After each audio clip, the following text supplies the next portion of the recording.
5 second. Ready, start. Ayodhya Uttar Pradesh में स्थित श्री राम जन्मभूमि और बाबरी मस्जिद भूमि विवाद से संबंधित इस मामले जो वर्ष 2010 से ही लंबित है में गत कुछ महीने पूर्व उच्चतम न्यायालय में सुनवाई प्रारंभ हुई। तब न्यायालय के संज्ञान में आया कि मामले में अन्य अनेक पक्षकार हैं और साथ में अनेक रीट याचिकाएं एवं एसएलपी भी प्रस्तुत हैं। इतना ही नहीं, फाइलों के साथ संलग्न अधिकांश दस्तावेज हिंदू और उर्दू में थे। अतः न्यायालय के संविधान पीठ ने 26 जनवरी 2019 को आदेशित किया कि पक्षकार 8 सप्ताह के भीतर मौखिक और दस्तावेजी साक्ष्यों का अंग्रेजी में अनुवाद कराने का प्रयास करें। साथ ही साथ कुछ पक्षों ने न्यायालय से अनुरोध भी किया कि विवादों का निस्तारण मध्यस्थता के माध्यम से भी संभव है। यदि न्यायालय मध्यस्थता का मॉनिटर करे।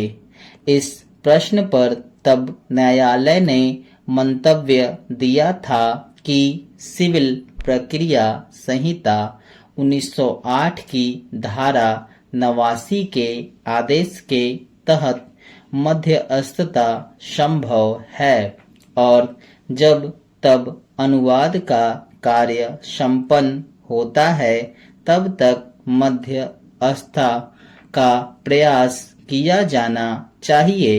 हालांकि कुछ पक्षों ने विवाद को मध्यस्थ के माध्यम से निस्तारित करने का विरोध भी किया, किंतु 8 मार्च 2019 के इस आदेश के माध्यम से न्यायालय ने सिविल प्रक्रिया संहिता 1908 के धारा 89 आदेश 1 नियम 8 और आदेश 23 के नियम 3 ख में उपबंधित प्रावधानों पर विचार करते हुए और मामले में स्वयं मध्यस्थ नियुक्त करते हुए निम्नलिखित आदेश दिया।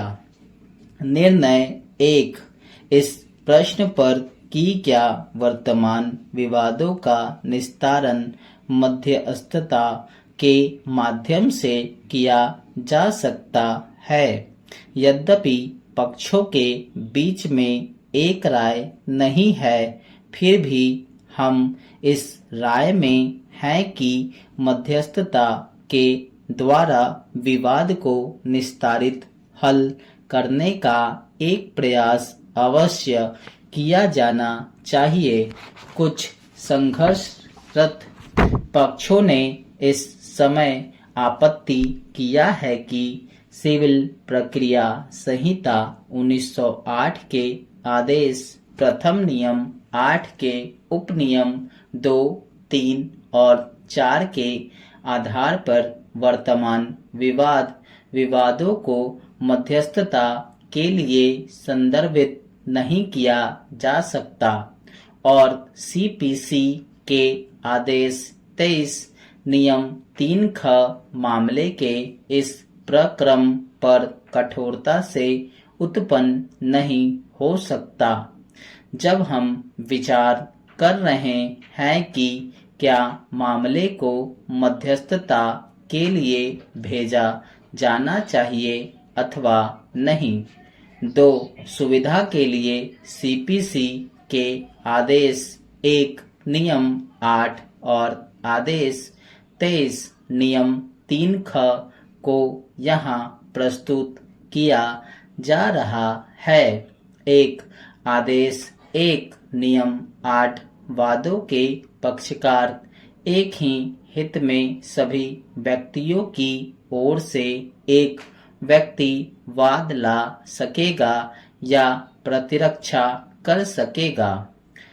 जहां एक ही वाद में एक ही हित रखने वाले बहुत से व्यक्ति हैं, वहां क इस प्रकार हितबद्ध सभी व्यक्तियों की ओर से या उनके फायदे के लिए न्यायालय की अनुज्ञा से ऐसे व्यक्तियों में से एक या अधिक व्यक्ति वाद ला सकेंगे या उनके विरुद्ध वाद लाया जा सकेगा या ऐसे वाद में प्रतिरक्षा कर सकेंगे।